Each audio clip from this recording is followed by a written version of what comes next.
All right, so we're here to talk about food hubs and what is involved in starting a food hub. Just to introduce myself first, I'm Alicia Badorf. I work for the University of California Sustainable Agriculture Research and Education Program. And within that program, I coordinate the California Food Hub Network. SERIP's work across the food supply chain supports agriculture and food systems that are economically viable, conserve natural resources and biodiversity, and enhance the quality of life and equity in the state's urban, rural, and tribal communities. Today, I'm joined by food hub operators Veronica Mazariegos Anastasio of Coastside Local Food Hub, Megan Kenny of Harvest Hub, and Sam Thorpe of Spade and Plow Organics. You'll hear from them about their experiences starting a food hub, including the why, how, learnings, challenges, and their outlook moving forward. I'm going to start by sharing some context that lays a backdrop for the current food hub landscape in California. After that, we'll transition to the panel, and then we'll end with a Q&A for about, resume the slideshow. For about the last 15 minutes, we'll do a Q&A. So just diving right in, according to the USDA, a food hub is a business or organization that actively manages the aggregation, distribution, and marketing of source-identified food products, primarily from local and regional producers to strengthen their ability to satisfy wholesale, retail, and institutional demand. Food hubs are mission-driven organizations, and they improve community food access, support farmer viability, create jobs, and strengthen local economies. Food hubs are not one size fits all. There are many different models that depend on the need of farmers in the region, available infrastructure and transportation, the customer base, market access, and other factors. Food hubs may sell direct to consumer or wholesale, or a combination of both. At UC Syrup, I coordinate the California Food Hub Network, as I mentioned. This is a learning network that coordinates technical assistance, collaborative learning, and information sharing for and among food hubs in California. We currently engage with around 40 food hubs through a listserv, convenings, and technical assistance. So we've seen an increase in the number of food hubs in operation since the California Food Hub Network was started in 2015. Based on data and outreach from UC Syrup, the number of California food hubs grew from about 20 to over 40 between 2017 and 2025. The COVID-19 pandemic put food hubs on the front line of the public health emergency. New food hubs emerged, and existing food hubs stepped in to support the movement of food from small and mid-sized farms to communities in need. I'd like to paint a picture of the food hub funding landscape since the pandemic. The programs I'll talk about are not exclusive of every program that has supported food hubs, but they are some examples of programs that have supported with purchasing, infrastructure, and food hub planning. I'll start with the USDA Farmers to Families Food Box Program. At the beginning of COVID-19, many farms were struggling to find a home for their produce. Food hubs, farms, and community organizations contracted through this program, and they were able to pack boxes of produce from small to mid-sized farms for communities in need as part of the emergency relief effort. Farms Together, launched in 2023, coordinates the collection of fresh produce from small and mid-scale family farmers to be distributed to California families in need. With financial support from the USDA Local Food Purchasing Assistance Program, or LFPA, as many of us know it, Farms Together created new linkages between food hubs and community food distributors like food banks. Farms Together has engaged with 43 food hubs, collectively supporting 483 farmers. LFPA funding was canceled and is sunsetting this year. The California Department of Food and Agriculture, or CDFA, California Farm to School Incubator Grant Program, has supported food hubs in facilitating farm to school sourcing. This has enabled food hubs to play a larger role in supporting the movement of local food from farms to school districts around the state. And this one is big in the food hub world, the Farm to Community Food Hubs grant.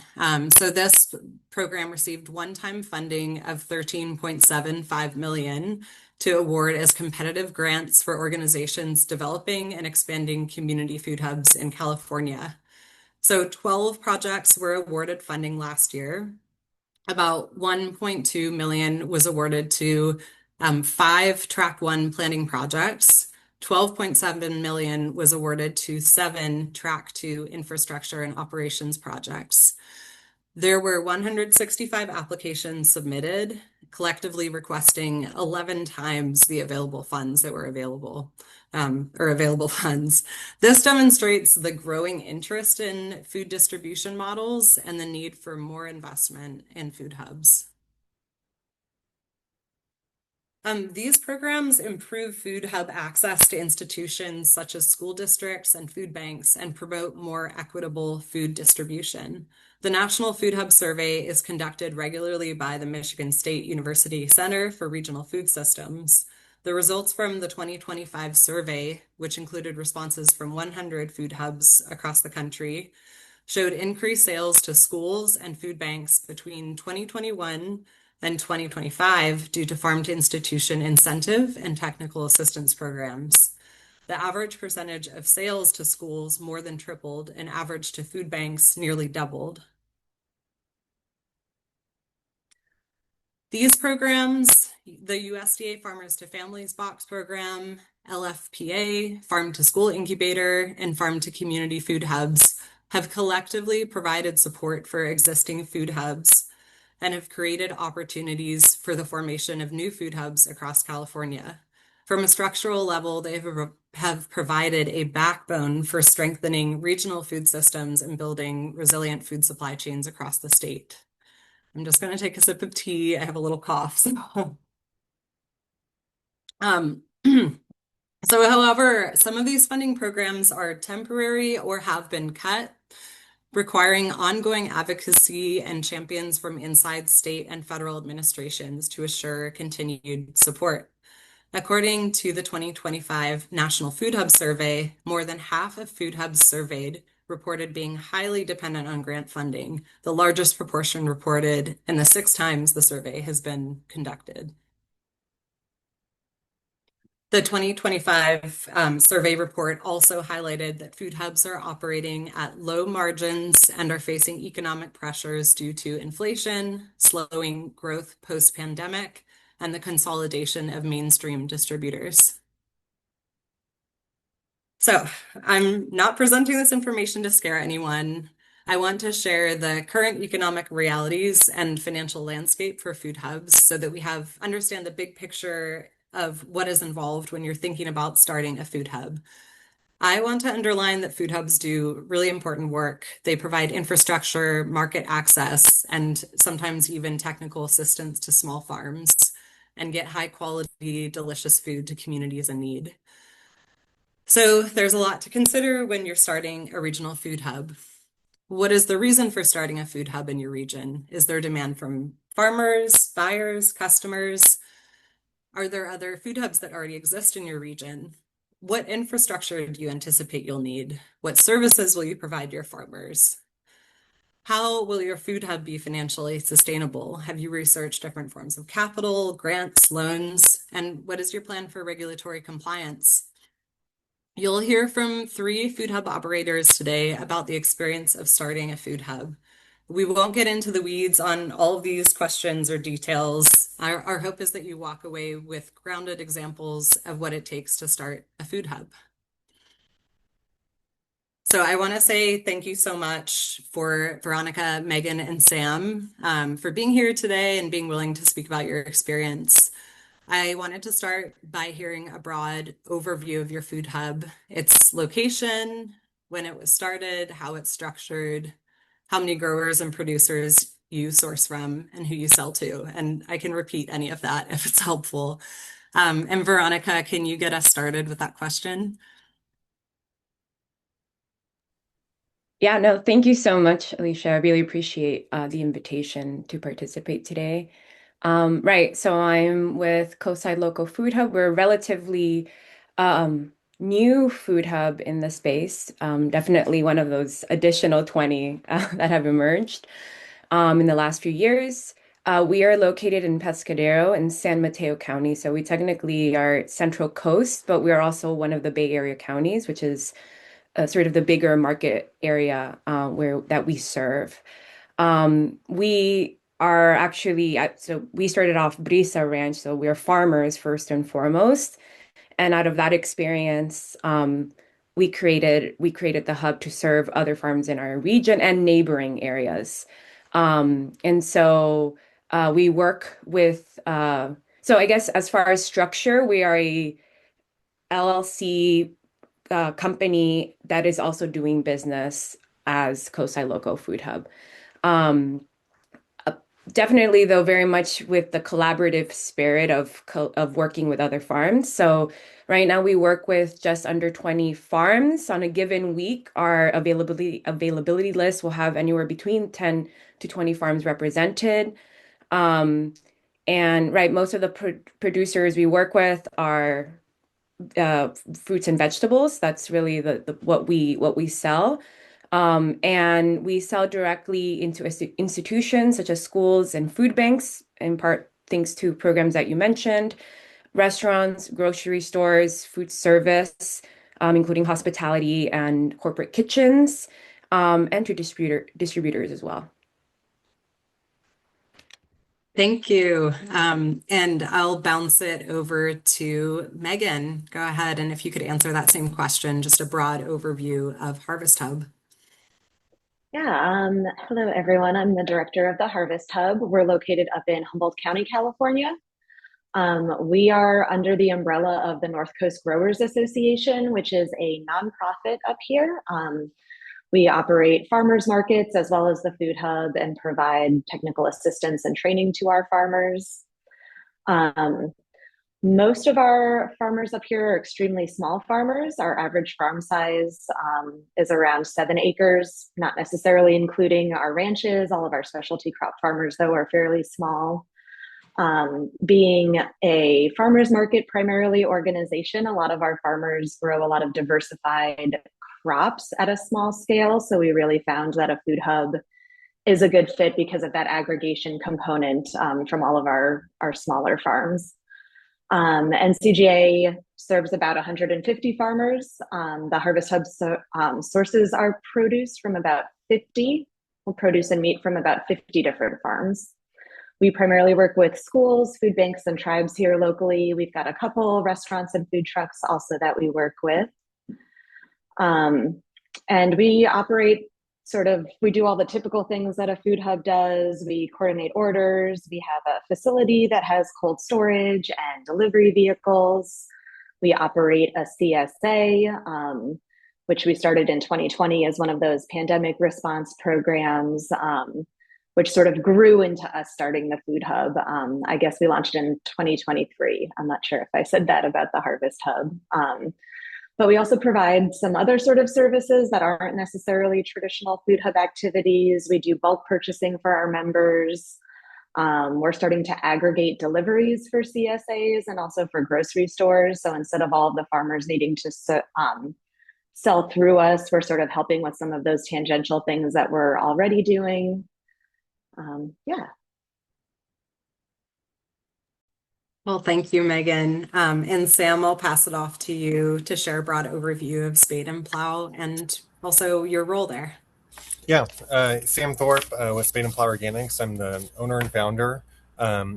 We started off in 2015 as a farm, and we still operate as a farm, just like Vero. We're a farm and a farmer-led food hub, and started doing a lot of aggregation when we started in 2015 as part of our CSA program, and that's kind of what helped us develop some of those relationships and some of those processes for that procurement. And that kind of led us in when we saw some of those programs start in 2020 and 2021.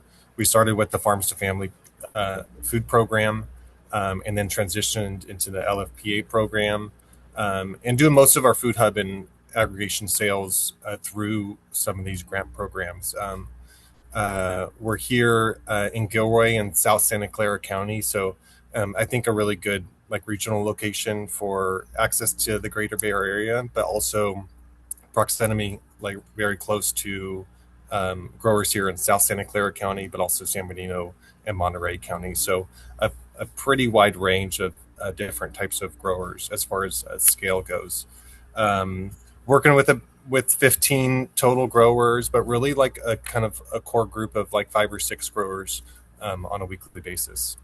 And then selling into institutions and distributors, restaurants, retail grocers too. Cool. Thanks, everybody. So we have a couple of farmer-led food hubs and a food hub that's part of a nonprofit organization that was already working with a lot of local farmers prior. Yeah, so I would really love to hear your motivation behind starting a food hub and what did that look like? Maybe what were some factors that you considered?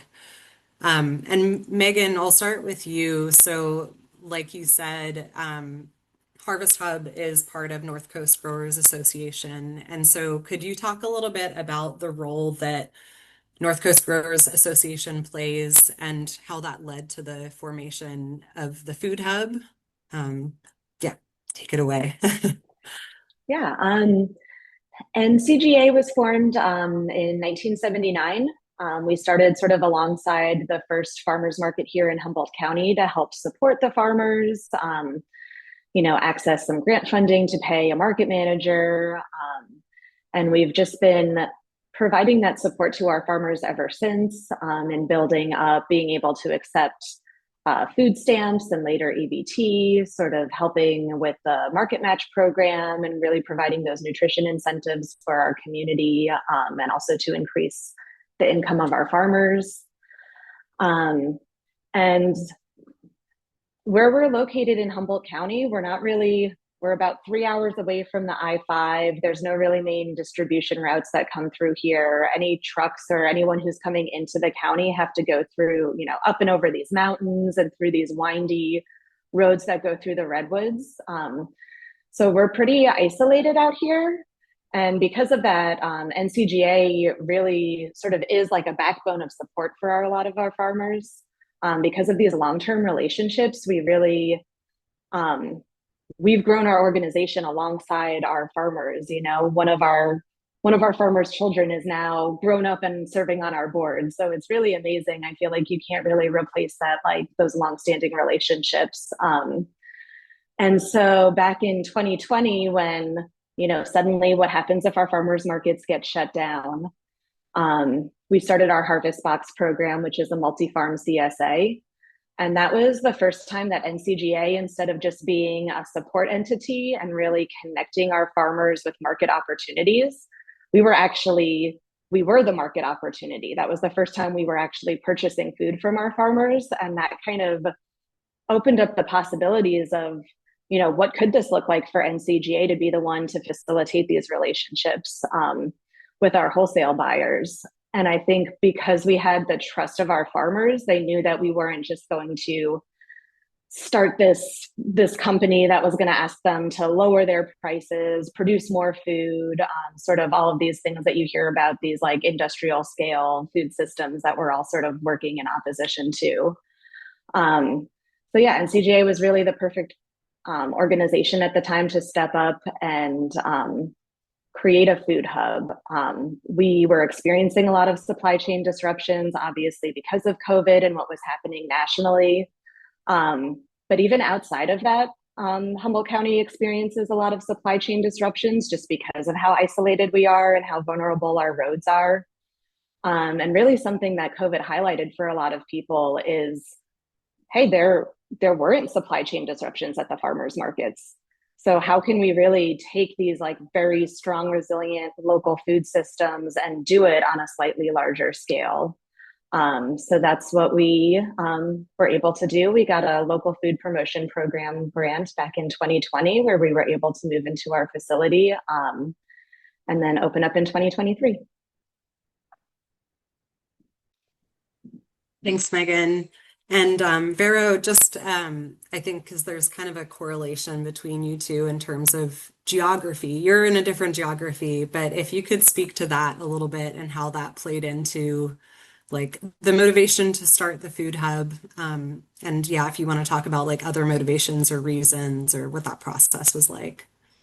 Yeah, no, there's so much on what you touched on, Megan, that resonates with us. Right, we're in the Bay Area, but we're right on the coast, and so we're sort of like surrounded by the Santa Cruz Mountains, and it's actually very challenging um, to enter and exit this area, especially in times of, uh, inclement weather, if that's to put it lightly. And I think that's one of the reasons why the producers in our community were drawn to figuring out if there was something also from the pandemic stemming from that and realizing the disruptions and like that we could, as a region, really step up to meet a lot of the demand. There is a pretty big appetite in the Bay Area for local, sustainably produced food. It's more of the logistics piece that is the challenge. And so I think that was sort of the genesis of this. And so we unfortunately um, we have a region that's a little bit there's a lot of division. So there's not like, for instance, like you guys had this association already ready to step up. We didn't really have that here. There's a lot of tension between different generations of farms, and so anyway, it felt like we had to start from not from zero, but from somewhere close to that.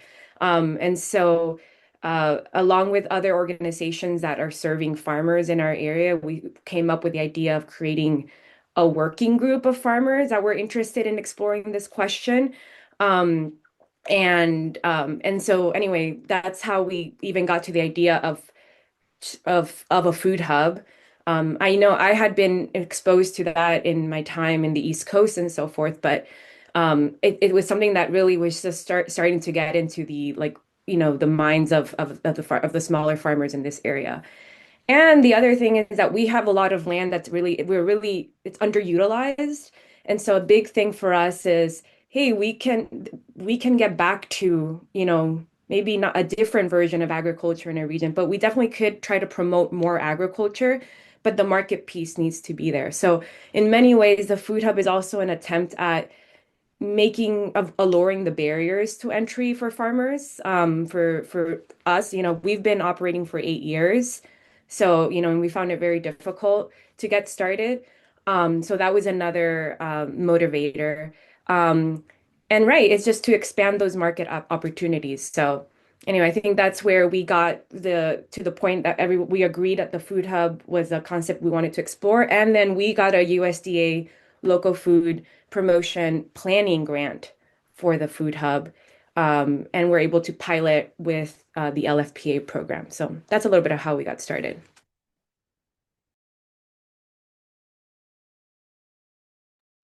Great. Having a little trouble unmuting myself for some reason. Still haven't figured out Zoom, I guess. Thank you. Yeah, it's interesting to hear about like the through lines between these different food hubs and especially the thought process that goes behind like getting one started. And so Sam, I'm just curious, like to hear about like your motivations to start aggregation at your farm, and supporting other farmers in the area in that way.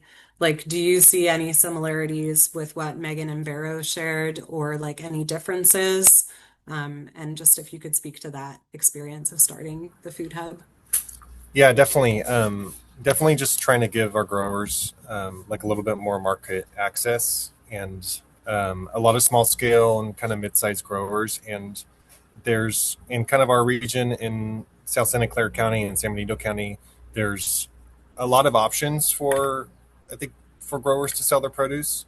But a lot of times growers get cornered into selling to like one or two distributors or labels, or they're packing for another label, and we saw that from our own farm experience, and that could be really challenging, and you just don't have a lot of opportunities to make like a little bit more dollars, or the dollars that you need to make it sustainable. So just I think just giving people like one other option to move their product really goes a long ways, and then giving them an option to get some more money too, compared to the other options that are available in this area. In addition to it's, I feel like we really offered a great like stepping stone, and with that being able to give like really clear feedback to our growers from quality to invoicing, pack standards, boxes and cartons, and how they're delivering their product. Because it's like Vero said, it's like it's really hard and really challenging to get started as a grower. It's challenging to find those outlets, and it's challenging to scale that up, and that kind of scale is really essential to be sustainable and financially sustainable. Um, so it gives kind of a lower risk option to sell into that we can provide good feedback for, and then hopefully see these growers kind of scale up to packing their own label and selling directly to these institutions and these larger distributors on their own. But it's hard to get there without something in between.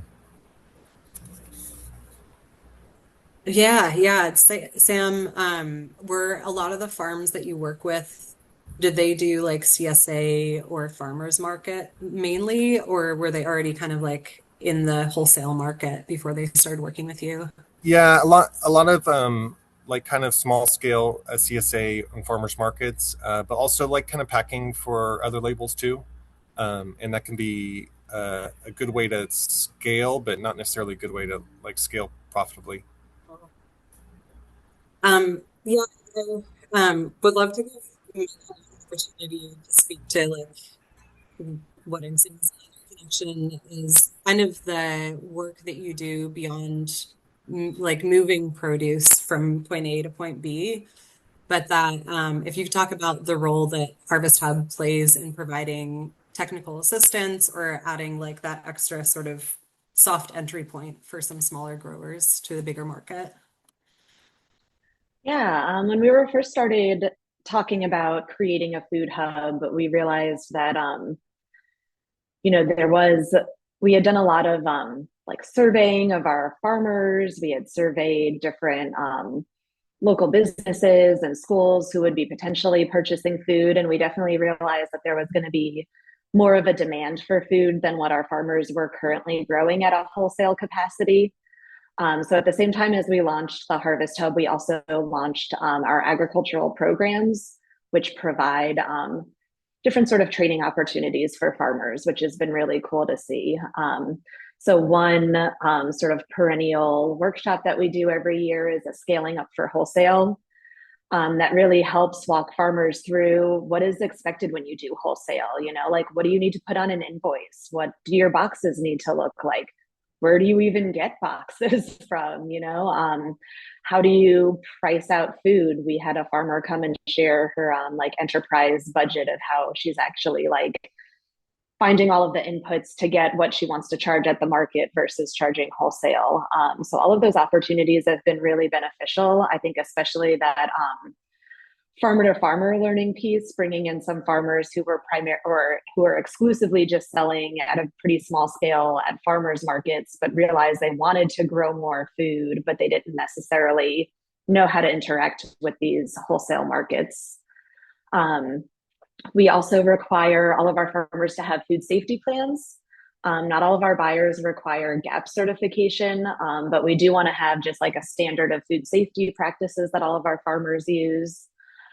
So I have been taking lots of trainings through the Produce Safety Alliance, all of that. So I'm able to help our farmers create food safety plans. And I think that's been really helpful. I actually go out to people's farms and we sit down for an hour or so and just talk through everything that you need to talk through with produce safety. So while a lot of our farms are on the scale, they're fully exempt from FSMA, but they still need to know what all of these hazards are. So by coming out to their farm, first of all, we can just talk through whatever questions they have and nervousness they have about selling wholesale, and really create a plan that's catered to their individual farm versus just a more blanket plan that you're able to do.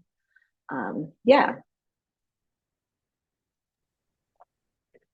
Thanks, Megan. And for those of you who don't know, FSMA is an acronym that gets thrown around a lot in the farming world, and it stands for Food Safety Modernization Act. And so that's like federal regulations around food safety to make sure that there's no contamination along the supply chain, um, which is a whole other topic we won't get into today.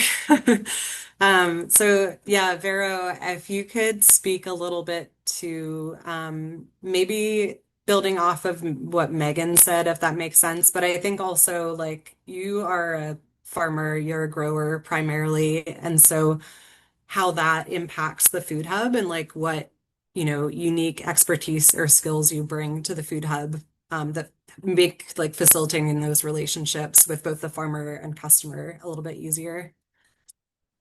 Yeah, no, I mean, everything that a lot of what Megan said really is sort of what we aspire to be able to do. And maybe and like Sam mentioned earlier, is like because we have that experience firsthand, you can do that one-on-one. For us, is more one-on-one. Maybe it's not like a formal, training, but it's that sitting down and being that reliable mentor. In a way, you're providing like a mentorship relationship that frankly it's harder and harder to come by, especially for those of us that are for the farms that are like Sam mentioned, that are sort of trying to figure out what's the different niche for us, because the current supply chains are just not really working for us to make these, strong businesses.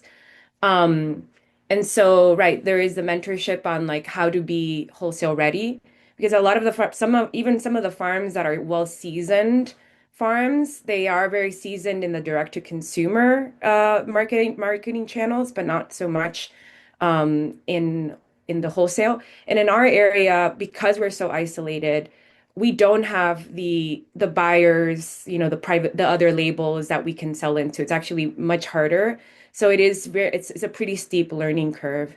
Um, and so that's something that we do. Another thing which we're trying to work on, and I think being farmers makes this accessible, is working with our buyers and trying to do crop planning. So instead of like, so that they feel secure in working with us, something that we can provide is working with them and figuring out what they want in the future, and for us to grow it. So then our farm, like and work with our farmers to create that plan. um, right now, for those that are relying on distributors, or, that are basically just buying in product at a really low price and have that volume all the time, that's really because of poor planning, right? In some way, like there's the idea that we just always have like endless supply of different products. And so in a way, we're trying to educate our buyer that this is the best way of meeting farmers, halfway, and reducing, excess product, because we are growing for them. And so crop planning clearly is something that, if you've done it yourself, it's something that you can have that conversation with your farm. So we're working more on that.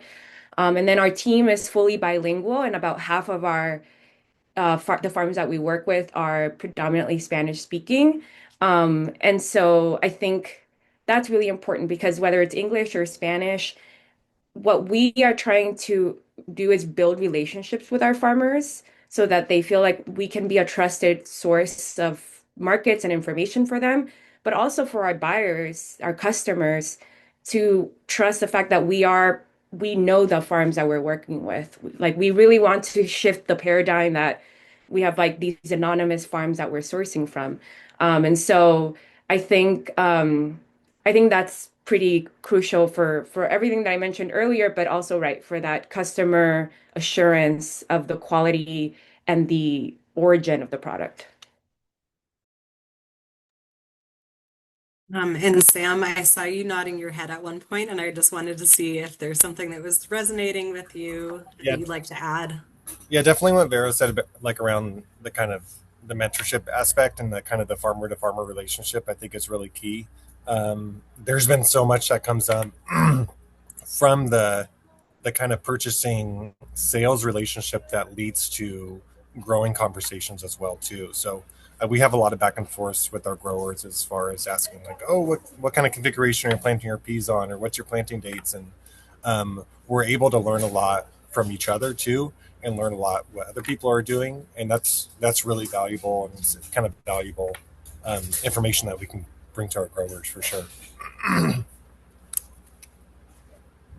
And then one thing I think that we're just kind of more, especially the last kind of end of 2025 and through this year, kind of as LFPA wraps up, what we're really leaning into is um, like, yes, looking at like our buyers and how do we support them, but really looking from our farmers' perspective and how do we support them, and that kind of comes a lot down to like infrastructure and capacity. So trying to take on more of that kind of facility level stuff, like that cross docking and that cold storage, and offering those services to our growers. But then also like packing and offering cartons and things like that that um, maybe they have or maybe they don't. But it just gives like another item that we can offer to our growers, and potentially something that they can take, utilize, and manage their own sales and not rely on us for the sales too. And then another thing that we took on in 2025 is we took on a drying, a dehydration facility, a pretty large scale in South Gilroy here. So that just gives like us another outlet for our product, and it gives us ability to kind of buy some really good volume of product from certain growers that we can dehydrate, or offer that as a certified organic co-packing service too for growers. So I think we have a lot of options and a lot of resources kind of at our fingertips. And I always, food hubs are low margin, high overhead businesses. Farms are low margin, high overhead businesses, and so it kind of creates, you need to kind of utilize all your infrastructure as much as you can in order to make it work. So it helps us kind of utilize as much infrastructure as we have. Yes, it takes a very special type of person to be a farmer and to run a food hub. So give you all a lot of credit. Um, yeah, I think I wanted to back up a little bit and just thinking about these different funding programs. Like Sam, you'd mentioned you participated in the USDA Farmers to Families Box program, and I think have all of you done LFPA? All of you have participated. Yeah. So just thinking about like how that process was, and was there a certain point where you're like, oh, we want this to be like a more formalized thing. We want this to become a food hub. Um, yeah, would just love to hear that from whoever whoever wants to speak really to that. And then maybe also like, are there, as you've formalized more, are you thinking about different ways to make the food hub business more financially sustainable as some of these funding opportunities go away? There was a lot there. I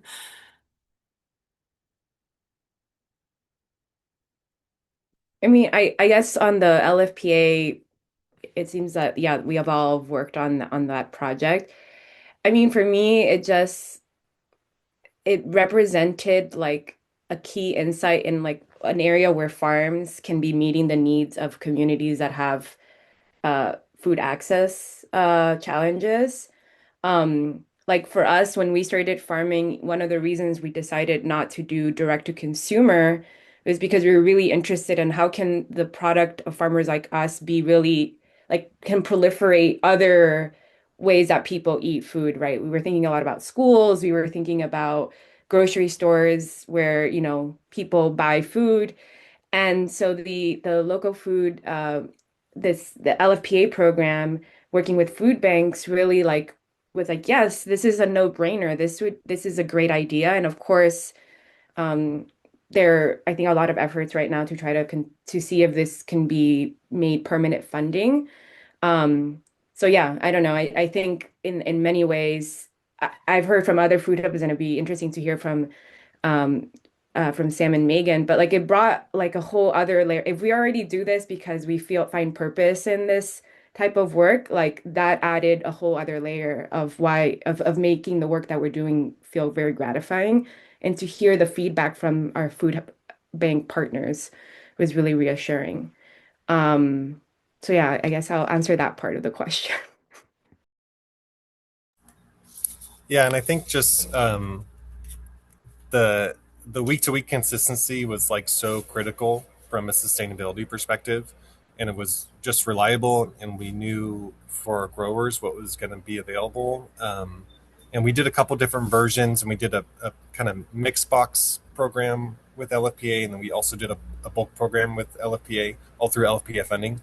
Um, yeah, but it's just a consistency and knowing that the funding is set aside for local purchases, because I think all these institutions are just have such tight budgets, and they're automatically going to go to the cheapest option if that funding is not set aside. So yeah, I do think there's momentum on the state level and on the national level to set aside secured funding for it, which makes me hopeful for the future of that local purchasing, but also for the future of food hubs. Um, but it's hard. It's hard to kind of plan like out the next, 2, 3, 4, 5 years without being really sure on that funding. And yeah, I definitely got really similar feedback from our food banks too that we worked with, that just being able to provide like a whole bunch of items that they would otherwise not be able to get from their normal distributors, and those consumers wouldn't be able to get those kind of more highly perishable items and culturally relevant items, which is, I think, just really valuable for us as a grower, but and the food hub, but also for the food banks and for the consumers. I definitely heard the word dignity talked about a lot while we were bringing food to the food banks, just that people were coming in to pick up their food and they felt like they were at the farmer's market. People who normally feel like they aren't able to participate in farmers markets because of their income level were able to go to the food bank and get that same quality of food, which I just heard was just amazing for everyone walking in that door and just really gave them a sense of like dignity coming in and asking for help to the food bank. Um, and yeah, I think all of us are always looking for ways to diversify our funding, especially now with LFPA. I know when we were first launching, we spoke to a lot of rural food hub operators, and that was their primary message to us was just the margins are so small, you really need to think about what sort of diversified funding or diversified revenue streams you have. So, since we are talking about creating a food hub, if people are thinking about that, are there other things that you could be doing other than just buying and selling food, which do have super small margins? Our food hub, we were able to find a building that had some extra offices that we didn't need to use. So we sublet some office space out to other like minded community organizations. And that really helps us with the ebbs and flows of the seasonality, where over the winter we don't lose all of our income streams because we have this extra income from subletting. We're also looking at doing some minimal processing, creating some processing space to be able to diversify our crops and also extend the seasonality. Having fruit over the winter for us would be huge. So yeah, I think that especially in the wake of LFPA and also local food for schools, all of these funding opportunities that are drying up, I think we all are going to get really creative with adding different activities to our food hubs. Thanks, Megan. Yeah, it's a big reality, and I know on the LFPA front, there's a lot of advocacy happening right now. So I'm glad to hear that.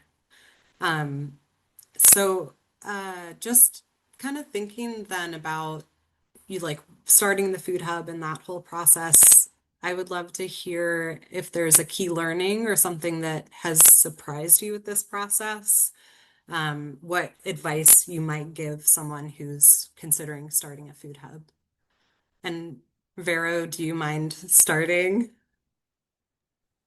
No, not at all.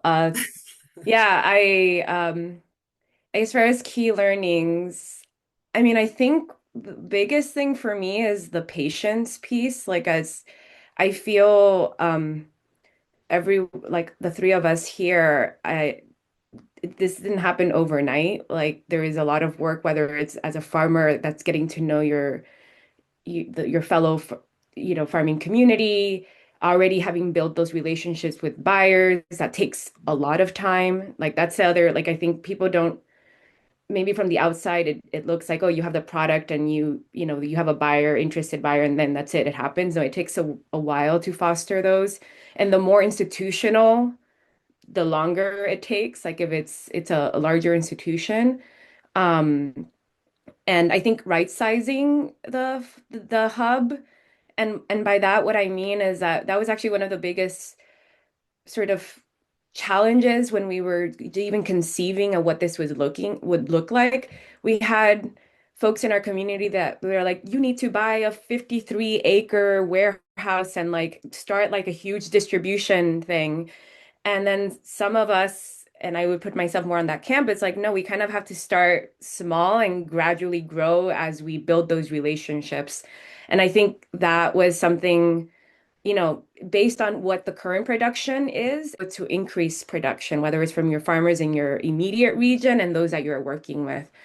Um, and I don't know, I feel making sure that we don't lose the North Star that food hubs, I think, should be farmer serving. And I'm glad that Sam brought up of like what are the other ways, and Megan, you alluded to this. Like, yes, we are aggregating and we're selling and there is a margin there to be made, but like really the food hub is supposed to be like what are other ways that we can work on farms so that their life is easier. I think that's really the guiding principle for us. And if the food hub, that's not their guiding principle, then I don't know if they really qualify as a food hub in that sense. And then I don't know. I feel like we created a business plan. We had all the assumptions, and yet things change. And so I think it's really great to plan because to have some idea of where you're going in the next 3, 5 years, but know that's really a guide. It's not really like it shouldn't be prescriptive and like that you're gonna because so many factors as we are talking change. So anyway, those would be my key lessons.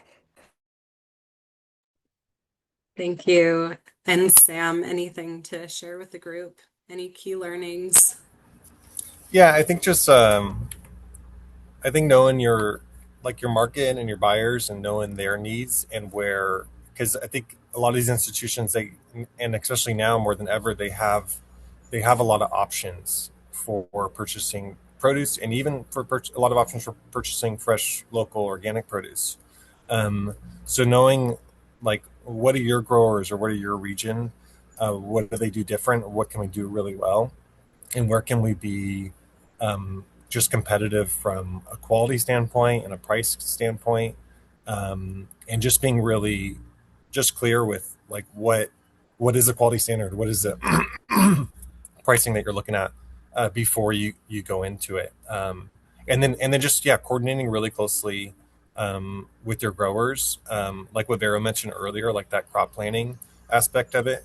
I think that's really critical, and knowing what your growers do well and what they can grow efficiently is another a key part of it, just from that relationship. And that, yeah, that takes time as well. It's just knowing who does a good job on what, and who can be competitive from a quality and price standpoint, and then what's gonna move from your food hub to, and what's going to be a good value to your institutional buyers and for all your buyers.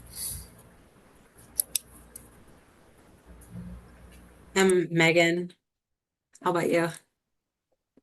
Um, I'm going to say collaboration and really not reinventing the wheel. We had so much support from our community and organizations around us as we built up the food hub. I was so fortunate to have so many other rural food hub operators just be willing to hop on a Zoom with me so I could pick their brain about how they started and what their challenges are. Um, the California Food Hub Network is a great listserv. I feel like we can all just ask questions and you get answers from so many people on the ground doing the work.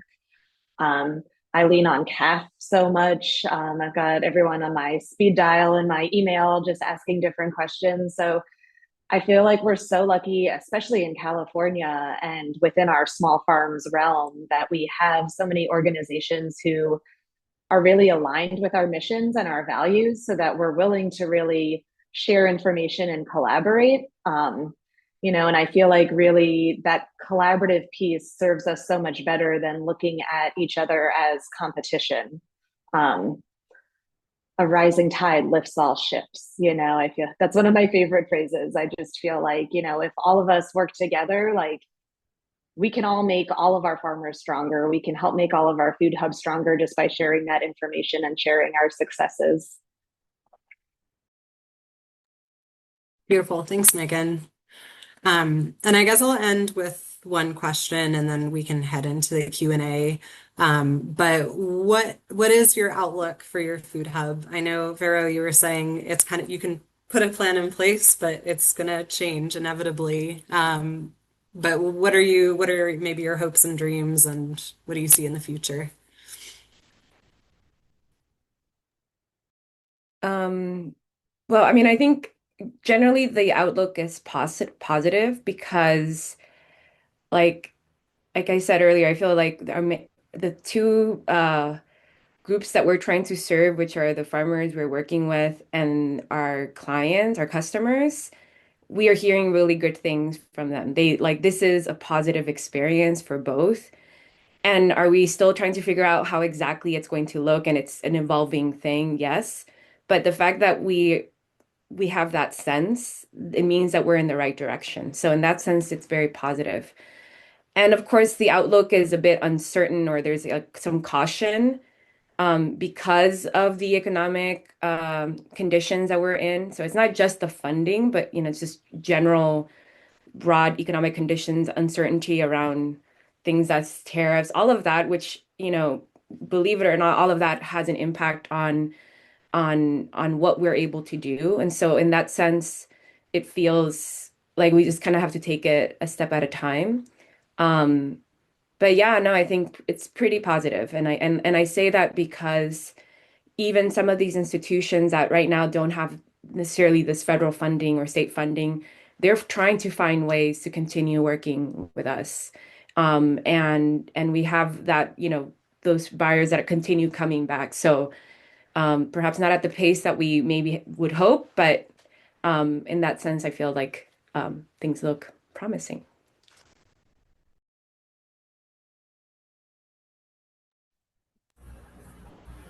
Yeah, I would say that. Yeah, it's kind of similar, optimistic but cautious, because there's just a lot up in the air right now, and just with how this last kind of LFPA program, which is like a big part of I think a lot of our revenue, how abruptly got cut, just makes me yeah just a little bit cautious about kind of relying on that funding in the future. But I just think like the kind of the perspective and the strategy that we're taking is just that we have to be really creative and be grower first kind of mentality, and we think that'll lead us to kind of sustainability in it. Yeah, like Vera said, maybe not the growth that we want or the volume that we can do, but if we can be sustainable and keep on operating and be viable, that's what matters.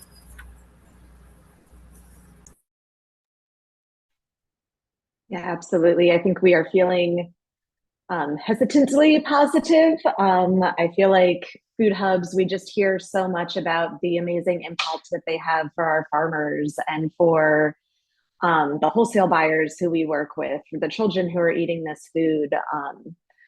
I think that the systems that we are creating are a lot more resilient. They're a lot less fragile than the food system that we're all operating in now.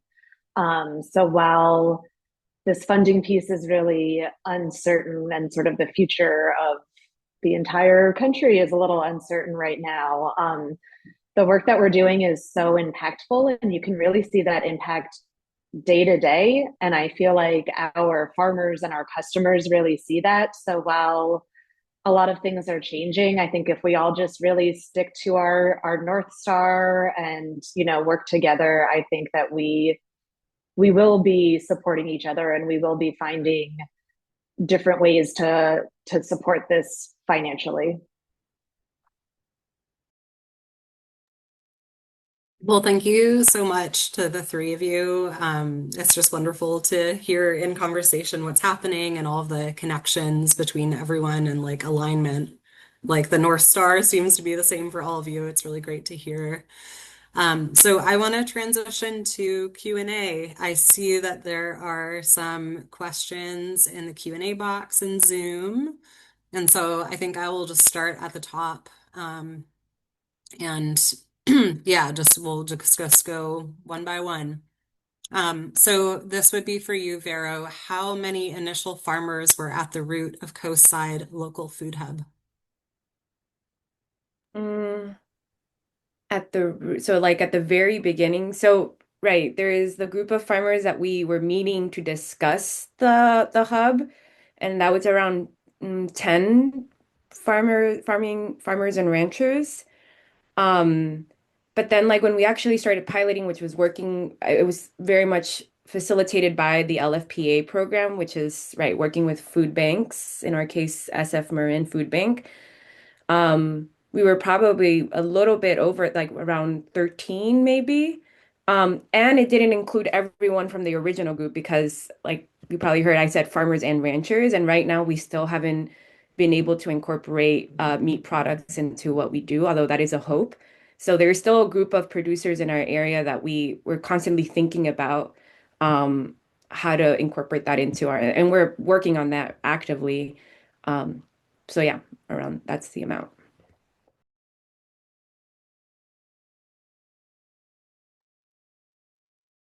Okay. And then question from someone from CAF, from the Farm to Market team. How many of the farmers you work with have GAP certification? Are there food safety certifications that buyers have asked you for beyond GAP for growers? Does anyone want to take a Yeah, stab at that? we're about 30% with GAP certification. Through our programs, we haven't been requested or required to provide any other food safety or written food safety plans. But it's something that we're working towards, like internally, to have like a little bit more structure around food safety plans and offering support for our growers too. It's very similar for us too. Megan, do you have anything to add? No, none of our farmers are required to have GAP certification. But I believe it's the BIPOC Food Hub who is doing like a group GAP Mm. process that sounds very interesting and seems like it could be beneficial for food hubs if they are being required or have like a larger amount of farmers who need that gap could sort of look into that group gap certification. Right. And I guess I'll say like we are also in that exploration phase because there are other buyers, institutional buyers that would require us to have that. So right now we're sort of that's something that we are like navigating that threshold. Well, thanks everybody. And that's Fresno BIPOC produce that you mentioned, right, Megan? That is it. Okay, yeah, cool. Um, okay, from Beverly, where can I learn more about packing standards? Do you all have any good resources, or is it sort of based on experience and off the cuff? From like packing or like quality standards or both.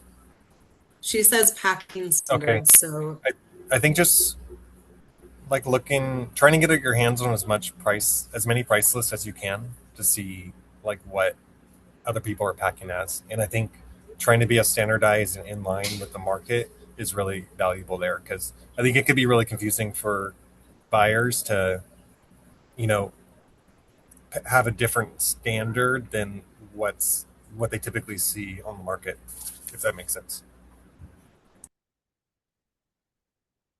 it looks like someone dropped a good manual in the chat for that too.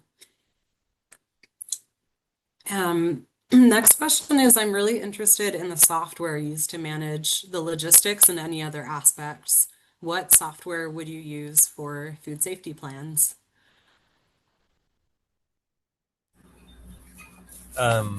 We do everything on Google Drive. and that's like worked well for our needs. Yeah. Same. That's especially for food safety, I think it's just being very organized with your record keeping on the drive.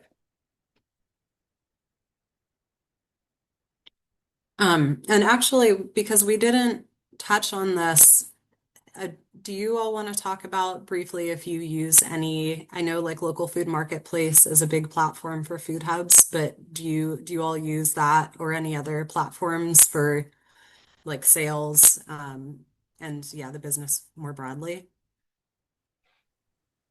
Yeah, we use local food marketplace.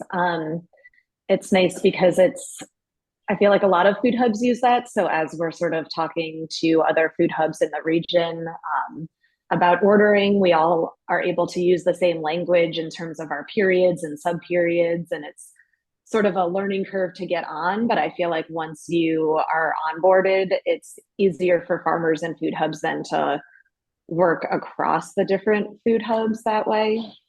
Um, we use that for our wholesale, and then we also have just started using Farmhand for our CSA program, which has been really amazing. It does, because it's sort of more designed for CSAs, it can do a little bit different things than what local food marketplace can do. So we tried to combine it, and sometimes I think it maybe is just better to have separate programs for different things. And the one thing I will mention, not promoting local food marketplace or anything, but I hear a lot about it in the food hub community, and I think that they've been pretty receptive to getting feedback from food hubs about like features that might be helpful for them. And one thing I have heard is trying to use local food marketplace for traceability within food safety. And so I think that that might be something that's coming down the pipeline. Take that with a grain of salt because I'm not 100%, but so here's a question for Megan. I think I heard you mention that you also have meat as part of your food hub. Do the meat producers have a food safety plan too? Hmm. Yeah, it looks a little different than our producers' food safety plan or our produce producers' food safety plan, which for specialty crops, it sort of follows the traditional like Food Safety Modernization Act arc versus our meat producers is more of like a cold chain verification where we ask them where they're getting the animals harvested, then what happens at that point? You know, are they storing it in a freezer on site at one of those processors? Is it getting transported to a value added processor? And at that point, how is it transported? How are you making sure that the temperature is maintained? From that processor, how is it getting to you? Are you storing things on your farm? And if you are, where is it being stored? It's not in your, you know, home freezer or anything like that. So we developed it just sort of based on what I know about the supply chains and just wanting to make sure that that cold chain is maintained and that they can track that the temperature has been at the appropriate temperature throughout the entire time until we take control over it. Thanks, Megan. So for this is a question for all panelists or whoever wants to answer. Where is the highest overhead for your organization, and what is the highest overhead for your farm for those who run farms? Yeah, I think it's I mean, labor is always a big cost, and it's just, but wouldn't necessarily think of that like as an overhead. But it's just it's cold storage and it's like delivery, like vehicles and maintenance for both of those, and kind of the capital cost for both of those too. Yeah, no, I will echo the it seems like yeah, Spade and Plow, we do our own freight for most of what we deliver. And I think that is a pretty high cost. And you're not necessarily, at least in our case, we're not necessarily running them every day. So you just need to have that ready to go at all times. And so I totally like the idea that I guess maybe the consideration is that there's, as you build the food hub, there are things that you just need to have in place at all times and it might be independent of whether or not you're actually utilizing them regularly. And so that's like a big tension of figuring out like how much do you outsource and how much are you doing inside in-house. Um, but yeah, I guess I would my only addition with the added that the labor piece is also a very big cost. But as far as like location and all of that, like the infrastructure, I think this is where being a farm and being a hub is actually beneficial because we're able to, it's sort of like spread across the different operations as opposed to having to have all of that infrastructure for, in our case, for the food hub, especially at this nascent stage that we find ourselves in.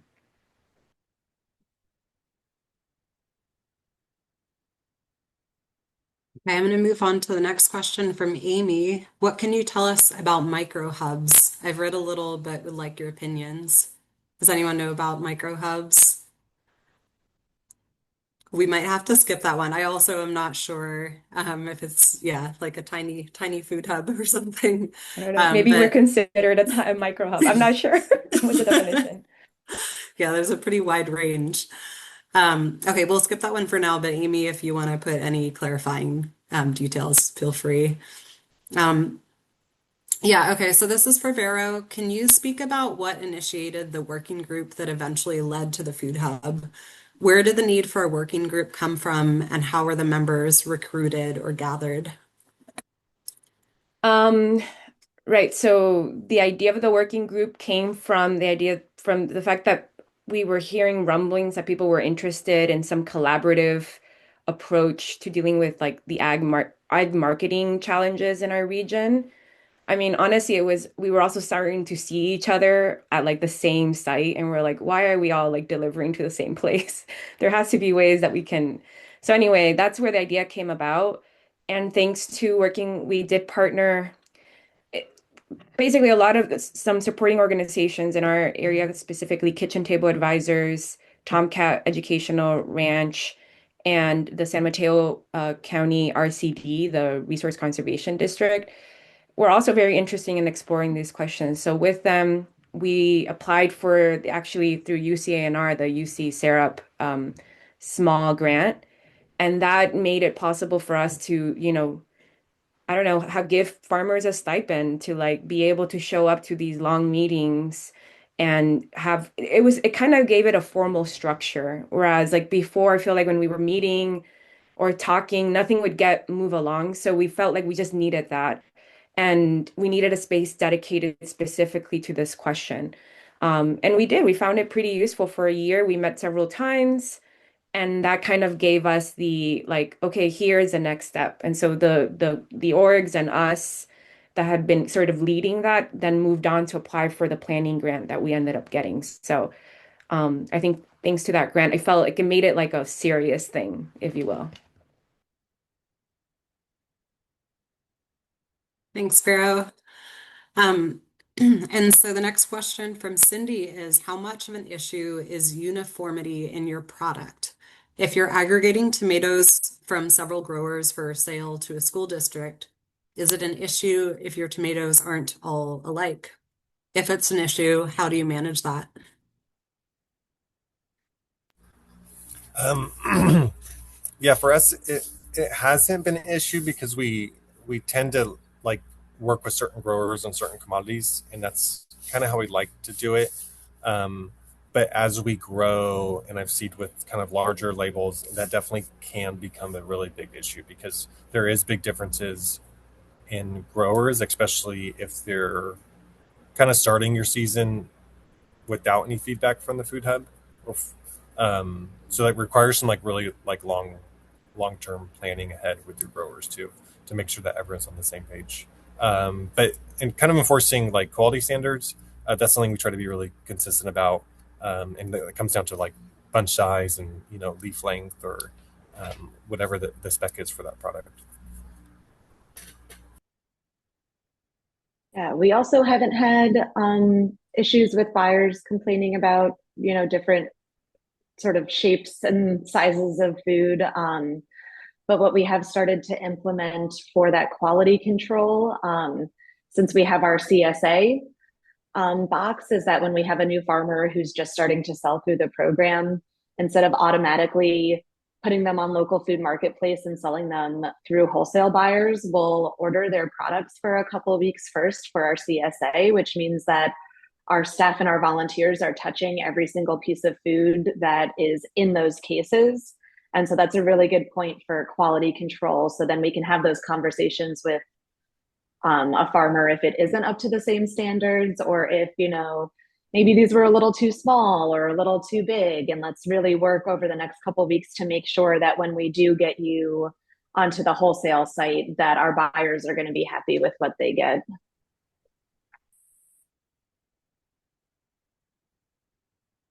Well, these are all really great questions, and I see there's a lot more that we're not going to get to today. But thanks everybody for being so engaged. I'm going to just pose one last question to the group, and maybe I'll provide some input too to this one. But it is, do you think there are scenarios where or when starting a new food hub doesn't make sense?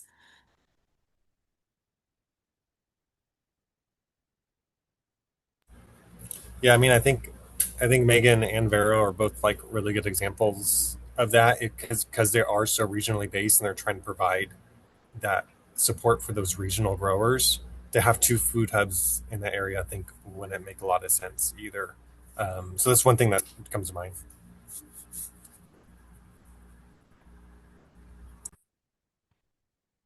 Yeah, no, I agree. I don't think that the answer is always necessarily a food hub. I feel like a very important part of our research leading up to where we are now was engaging with other food hub, other markets, like other market associations, like what was going on around us. And I think I would highly encourage anyone who is in that sort of place right now to do that. Because maybe what's really needed is more of a collaboration, or maybe there's another way that you can work with an existing effort. Um, like I, yeah, I mean, I'm still like a big proponent that if the different food hubs are sort of aligned like under the same flag, that would be really great because we're all ultimately trying to build a network of food hubs. And I know that's a lot easier said than done, but I think that's kind of where um I would invite anyone in that position to think about that. Yeah, absolutely agreed. Just making sure you're not duplicating efforts that are already happening.